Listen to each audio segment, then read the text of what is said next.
Recording in progress. All right, we are live. Welcome to another episode of Divine Farmer Health Podcast. I'm Jimmy Yen, the Acne Sensei, and we've got Chris McKee, the nutritionist. And every week we're just talking about different topics of how to improve your quality of life with basically daily, or I would say practical lifestyle habit changes, habit upgrades, things that you can do at home. And so we're here to just dispense information, also have a discussion. And so we don't know everything, and we don't claim to know everything, but we share what we know, what we find out, and what has worked. And again, medical disclaimer, we are not medical doctors, so we are not giving you medical advice. This is purely a discussion. So, but you can ask your questions, and when we get some time, we can answer those as well. So, Chris, what is the topic for today? Our topic today is inflammation. And I thought we'd do this because of our Q&A we did on Monday. And we had so many questions on our Q&A, and so many of them, when you got down to it, was, well, we talk about root cause, right? Inflammation. And so I thought we'd dive into it a little bit because I don't really think people understand what inflammation is, how they get it, and we always get asked questions on what can we do about it. So it's a big topic. And so I thought we'd first talk about what it is. And most people don't realize, I think we know this intuitively, but we don't realize that it's an immune response. So when we feel inflammation in the body, like a joint pain or gut issues or migraine or whatever, I don't think we go, oh, that's my immune system responding to something. It doesn't seem to, we don't connect the two. But if you've ever cut yourself, like a finger, let's say you cut your finger, right? It's going to get red, it's going to get swollen, and it's going to be inflamed. And that is your immune system trying to heal your finger. So it's doing its job, and we want it to do that. We want it to do its job. The problem is when it's chronic and it's all the time. So we have an innate immune system. That's an immune system that is the first line of defense. It's going to be the first line of defense if a virus comes in, a pathogen comes in. Let's say maybe you eat a food that your body doesn't like. Your innate immune system is going to respond. And so that's a good thing. We want that to happen. And if it can handle the situation, it's good. It's okay. If it can't, it sends out for the armies, right? And then that's the adaptive immune system, your T cells and your B cells and all these different things that show up on the scene. And they are going to be a little bit heavier of a hammer in attacking something. I'll never forget the first time I saw this on, and don't laugh because you were probably, I don't know if you were born yet, Jimmy. You might have been 2 or 3. But the first time I ever saw this was on a slideshow. So back in the day when we had slide projectors with the carousels, right? There was no computers, there was no internet, nothing like that. But it was a clinical nutritionist. I went to a talk, and he was showing a picture of the immune system attacking I think it was a virus. And it was so profound to me to see that immune cell. It just kind of slobbered all over this virus. So it's amazing. It just attacked it, right? And it just went after it. And we want the body to do that, absolutely. But the problem is when it's chronic. What if that immune system is attacking your own tissue like that? We don't want that, right? So inflammation is an immune response, and I think that's the first thing that we want to help people to understand. We want our immune system to work, but we don't want it chronically on all the time. So do you have any comments on that, Jimmy? Yeah. And so first, I'm actually older than most people think. So I remember in school, it's like, I'm not sure if this is what you're talking about in regards to slides. There was a carousel, and they would put little individual slides, and then they would project into the That's what I'm talking about. Yeah. Yeah. So I was definitely doing that. So for those of y'all who don't know, I'm actually 46, about to turn 47. Right there. So a lot of people say I look a lot younger than what I really am. But Yes, inflammation. So I like to break down inflammation very simple. Inflammation is a necessity to healing. You need inflammation. But there's I would say break it down to two main categories of inflammation. One is acute inflammation and one is chronic inflammation. So the acute inflammation is like what Chris was you're talking about. When you cut a finger or you twist your ankle, you want acute inflammation. Because what does that really mean? That means your body's sending all the troops to that area to heal it, to fight. If there's a virus, bacteria, or you want your troops to go there and fight and kill everybody, kill the bad guys, and then eventually heal that area. That's acute inflammation. You want that to happen. If you don't have that, you're gonna die. Okay, Yeah, so yeah, you're gonna bleed to death, right? And now to the immune system. The immune system, I love to use the analogy of just like the let's say your army, the military. You're going to have different weapons in your immune system and different weapons for your military. And so, for example, you've got the traditional, or I say the tank, the bazooka that just blows everything away. It doesn't really pick. It's just like one area is going to blow everything. It doesn't matter if it's foreign or if it's your own body, right? That's like the bazooka approach. Then you've got like snipers that can really pinpoint exactly the enemy, the specific enemy, and take those out. And so a lot of our immune, I would say, acute inflammation goes with the bazooka attack. It's like the you just blow, or shotgun. People say shotgun attack. Shotgun, you're not really aiming, you just point in the one direction and it just sprays, right? And a lot of times that kills your own cells too, right? yeah, So yeah. that's what I think about when we're talking about immune system and inflammation. Yeah, yeah. So like I said, we had a lot of questions on Monday about different disorders or diseases. People were naming their disease, name it and claim it. And so, we had to definitely have disclaimers and say, we're not doctors and we're not, if you've got a diagnosis, but what we were asked questions about, or a lot of it was underlying from chronic inflammation. So I'm just going to read you a huge list. And it's just because most people, again, I think they know this, but they don't really connect the dots that this is your immune system attacking your body. So in the gut is a big one, right? We started with a lot of questions about GERD and acid reflux and stuff like that. Of course, the food plays a big role in that, and we'll get into that. Highly, foods that your body's reacting to. But IBS, irritable bowel, diverticulitis, celiac, constipation, diarrhea, GERD, all those things, gut issues, lots of inflammation in the gut.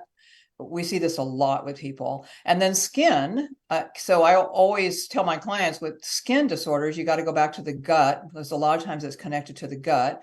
But you see eczema and psoriasis and acne and the rashes and fungus and things like that. And then allergies.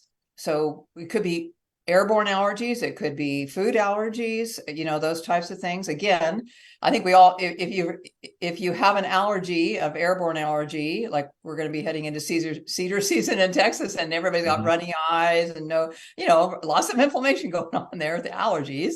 And then you have joint and tissue inflammation. So that's where we really feel it in our joints, and if we're moving around our neck or sore or whatever like that. But then we get into the autoimmune conditions. So those are super serious, rheumatoid arthritis and lupus and Crohn's and inflammatory bowel disease and Hashimoto's. You see a lot of Hashimoto's. So there are 100 different autoimmune diseases now. 100 different autoimmune diseases. Is that wild? And there's 50 million Americans with one or more autoimmune disease. 50 million. So something's wrong here. Something's definitely out of whack. And I see it because I've been in this field for so long. Like I said, when I went to school, it was slideshows and things like that. We didn't see this. 20 years ago, I didn't see this like I see Mhm. it now. And so we'll talk a little bit about why that might be. But any thoughts on this whole autoimmune and all the issues correlated with inflammation? You probably see it in Well, your clinic, right? yeah, we see so much autoimmune in our clinic. It's like, I mean, the statistics that you just quoted, that's just crazy. Yeah. Wow. 100 million different types of autoimmune, and 50 million people are getting. So let's think about. I mean, for me, I like to think about things logically. Yes, medicine is advancing here in the U.S. And but if you can view it from one point. If it's advancing, why are we having so many more of these autoimmune problems, right? You can say on one hand, oh, it's because technology now is able to identify these autoimmune. Yes, that also comes into play, but people are getting sicker. And we have seen that definitely in the past since post-COVID. COVID Mm, really brought out how sick we were as yeah. as a nation and as a community. I mean, it's just because people were less active. So all the problems, came out.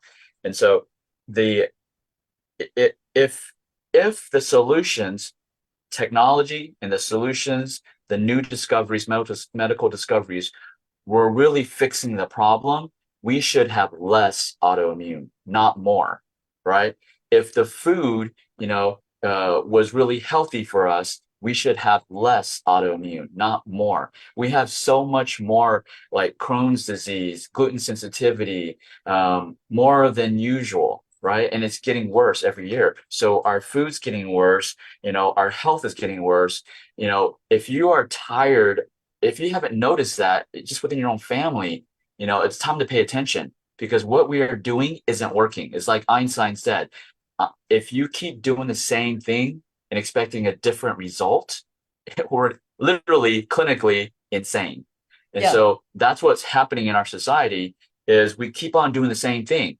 Okay, yeah, and a lot of things, not to get off too much off topic, is you're trying to, you know, listen to someone who hasn't, I would say, doesn't have the skill set or I would say the results to tell you what to do with your health. And I'm talking about insurance. People are looking to insurance to solve their health problems. Insurance is not solving your health problem. Insurance wants you to stay sick so that you can continue to pay for more health insurance, more medications. But that's a whole another topic. So just think about logically, simply. If food was better, medicine was better, why do we have a extreme growth of autoimmune problems? Yeah. Yeah. That's a really good question to ask. Do you still do in your clinic? I know when we came there, you did with my husband, you did a thermography, a whole body Hmm. thermography, looking for Yes, and inflammation. And that was fascinating to me because I've done thermography instead of mammography for breast, mhm, which will show if you have a tumor, it'll show it really, really early, and it shows up as heat because it's got to be fed. But you did the whole body, and mhm. that must be amazing to look at people's bodies with that thermography machine and see the inflammation in the body. Oh yeah. So the thermography, for those of you who are not familiar with it, it doesn't detect all inflammation, but it does give one of the pieces of the puzzle, right? And we do it for the whole body because our bodies naturally emit infrared heat, and that heat is generated through your blood circulation. So areas where you have more inflammation, it's going to show up bright red hot. And areas where the opposite extreme, where there's like minimal circulation, it's going to show up black cold.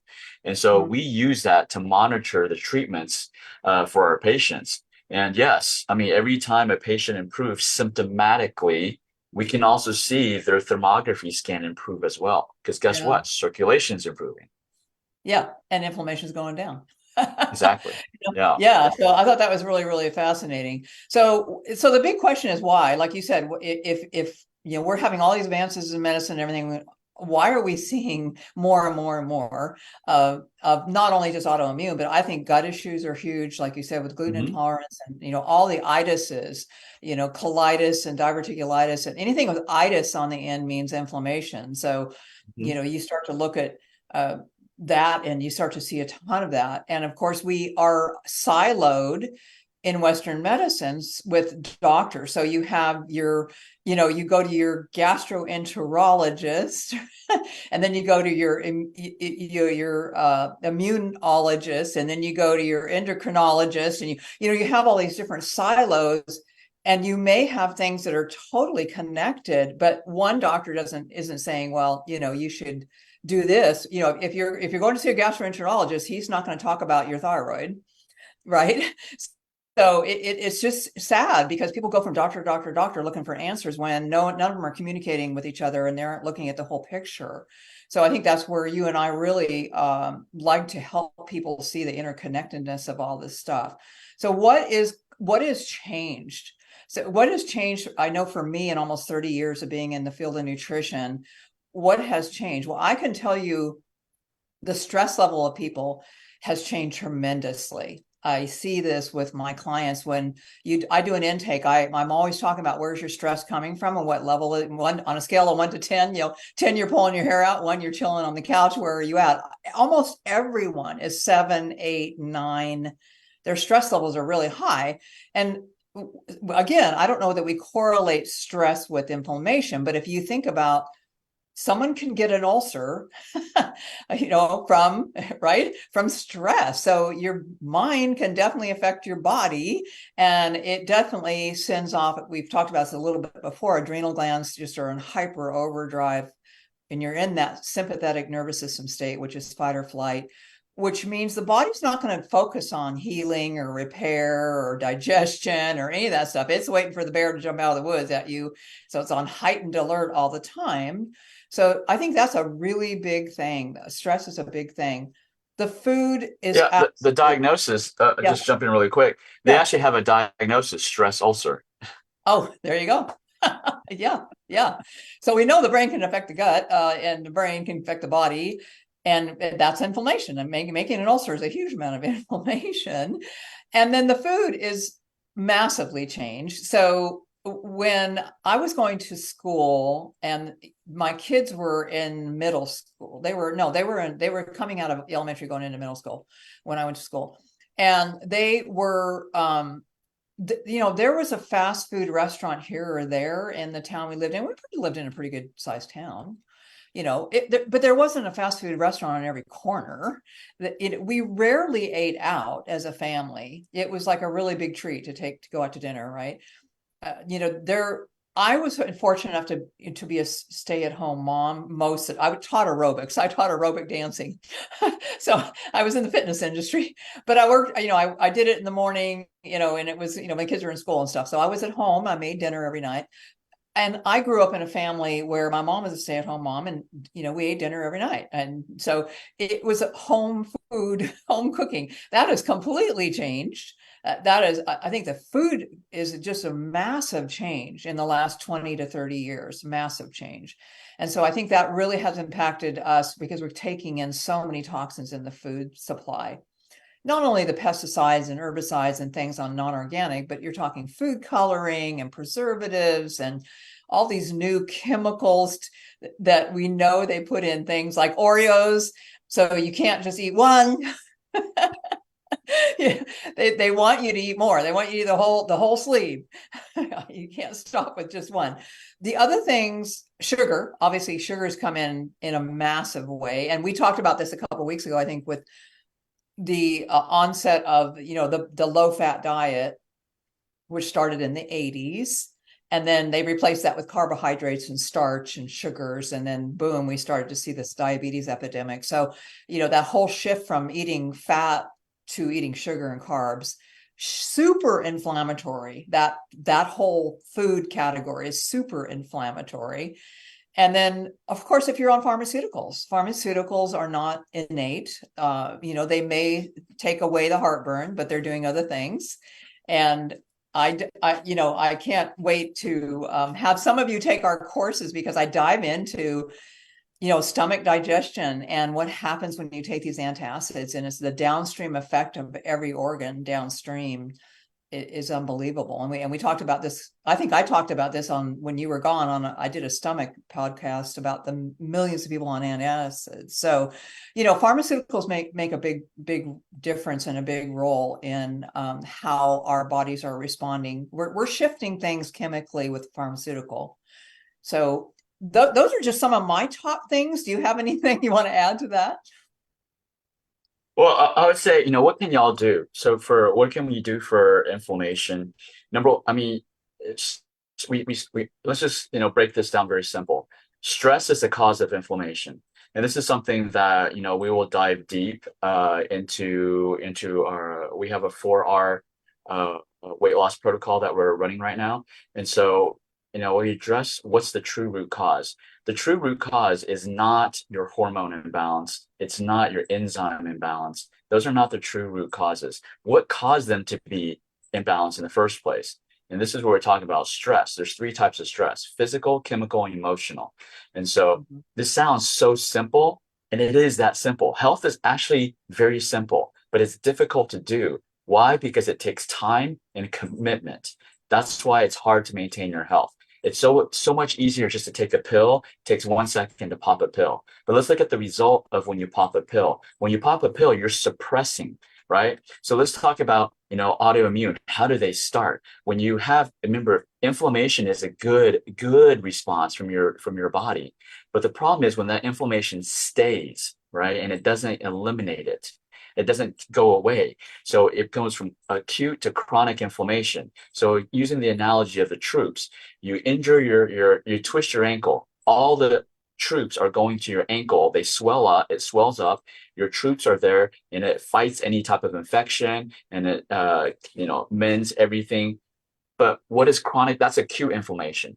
Chronic inflammation is when those troops don't go back home. They stay in that ankle, right? So guess what? If they stay in that ankle, it's still going to stay swollen. And if you have too many troops, let's say that area, your ankle should only have 5 troops. But because you've injured it, now it has 1,000,000 troops. So imagine 1,000,000 troops in your ankle. They need to eat, they need to poop, they need to eliminate, and they're just constantly eliminate. They didn't go home. They're just staying there and they're pooping every day. So guess what? It's accumulating more toxins. So now it's your troops actually are creating damage in your ankle. So your brain's like, oh no, my ankle's still damaged. So now your brain's going to send more troops and it's going to attack your own troops. That's how autoimmune starts, right? Yeah. And so that, if we just think about that, by suppressing, see, when you take a medication, when you take something that suppresses your brain, it's like you're trying to tell the brain, don't send more troops, right? Or don't heal that area. You're not solving the problem, right? So by suppressing, no, we're not saying don't take your medications. That's not what we're saying.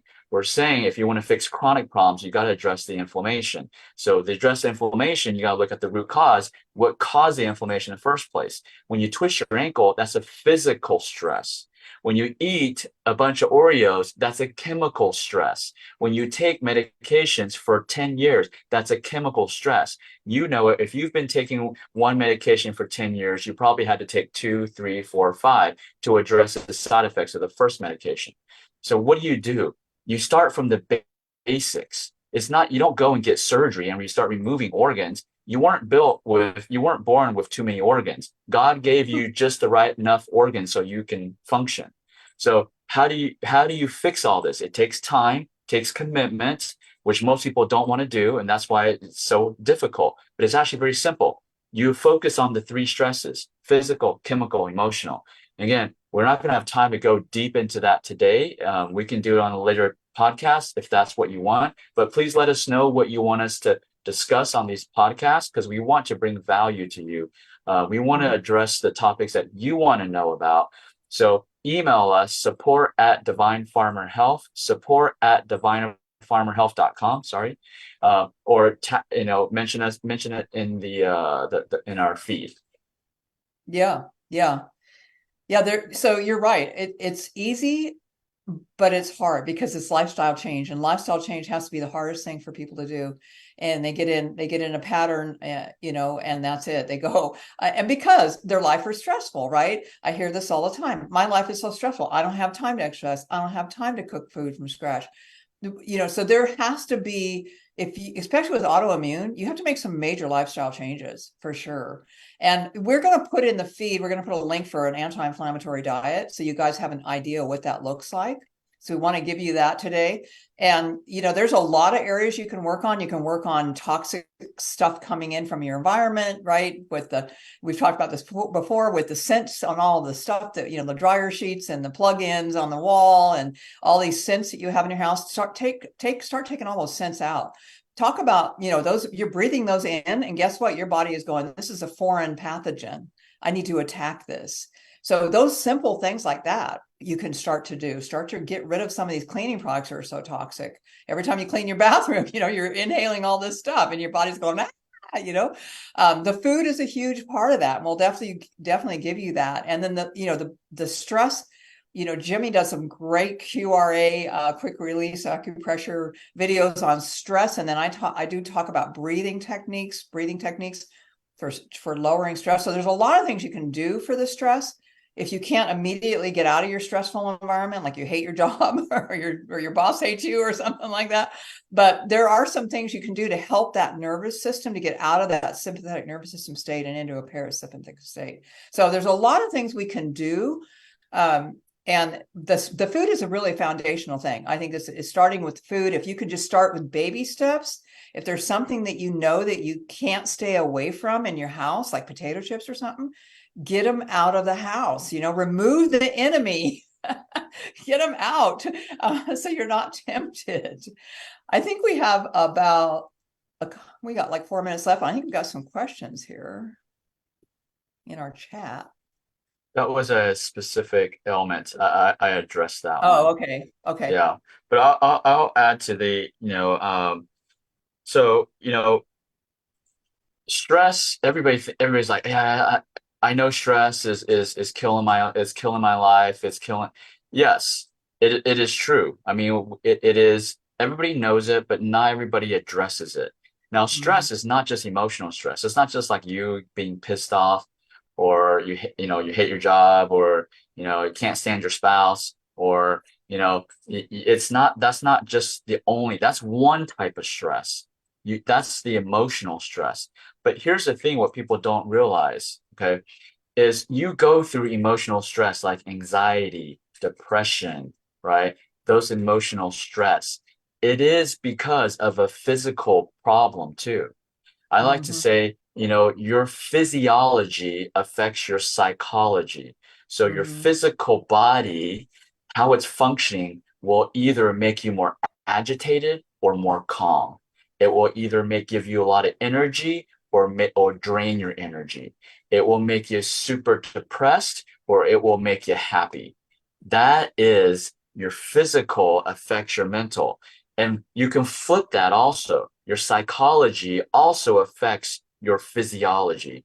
What you think in your brain absolutely affects physically your body. Because what controls your body is your brain. Your brain controls everything. It is the CPU, the central processing unit. It controls everything in your body, which means it controls which chemicals are being released. Your brain tells your body and your organs which chemicals to release, which neurotransmitters to release, which hormones to release, basically what messages to release. What is the chain? Is like the president. Your CPU is your president. The president dictates all the orders, and then the team below executes it. Well, your brain sends the message, the orders, and the rest of your body's organs, they execute them. So if your brain has the wrong thinking, if you're thinking negative all the time, guess what's going to happen? Your brain's going to send negative messages all the way down your body. It's going to make you anxious, tired. It's going to give you migraines, pain, and so forth. Yeah, huge connection. And the gut, they're calling the gut the second brain now. And the Yeah. communication between the gut and the brain is huge. So the question we had was about anxiety, and that's it. There's a huge connection with anxiety and your gut health. So that would be the first place I would look if someone's struggling with anxiety and panic attacks, is get the gut healed up. That is a huge part. There's a two-way communication going on there all the time. We make about 70% of our serotonin in our gut. That's something that no one thought about, when they started prescribing all these antidepressants. They're working on the brain chemical when in reality, most of it's coming from the gut. So Yeah. there's a huge connection. So yeah, for sure. The stressors are everywhere and they're coming at us from every place. So we have to pick, baby steps, figure out, honestly, I will say this, and it's hard for people to hear. It's easier to go 100% all in and just go for it and do it versus, okay, I'm going to work on one thing for the next month, because we have a tendency to slide back into our old habits so easily. But if you Yeah. talk to you talk to athletes who decide they're going to go for something, like they're going to go for a race or they're going to do whatever, they are all in. I mean, like everything is focused. And it's to me, it's easier to just say, I'm going all in, and everything else, all these other distractions, I'm just, here's my focus. And just really start to experience what that feels like to take care of some of these things with the stress from the environment, the stress from your food, the stress from your emotional state. Take those tools and start implementing them in a way that you can see the difference really quickly. Sometimes it's really quick, right? Within 4 or 5 days, you start to see some really Mhm. significant shifts in the body when you're 100% all in. So to me, 100% is easier than 99%. Yeah. Whenever I've done something major in my life, it's like, okay, I'm all in, and my focus is completely here, and all the other distractions just have to fade away. Yeah. Yeah, absolutely. So we're gonna wrap this. I'm gonna wrap this up. We're over time. So just for those of y'all who are interested in getting rid of decreasing your inflammation, which can cause weight gain. We are running. Yeah. We have a program right now. So 4R. It's part of our 4R protocol, weight loss protocol, and we're running phase one, which is step one. It's a 10-day detox. You still have time to join in. You still have time to jump in. So we'll put the link below in the comments where you can jump in. And we actually, that's the first step of decreasing inflammation, is to detox. You have to remove in order to add new stuff in, right? So we'll put in the link in below in the comments. All right. So Yeah. that is it. That is a wrap for today. Thank you for hopping on. And yeah, be on the lookout. We're going to do some surveys and some polls to see what y'all want to be hearing about, what y'all want to be discussing about. Because again, we want to provide value to you for this. Whether you join our programs or not, that if you join, great. If you don't, it's okay. We're still going to, provide this free information for you to give you some help. Our program's a difference. It's structured help. Instead of you trying to get free information here, here, here, here, here, and you try to piece it all together, we've already pieced it together for you. Okay, so that's one of the big difference. So we'll see you next week, same Yep. time, same channel. All right, guys, Bye for now. have a great day.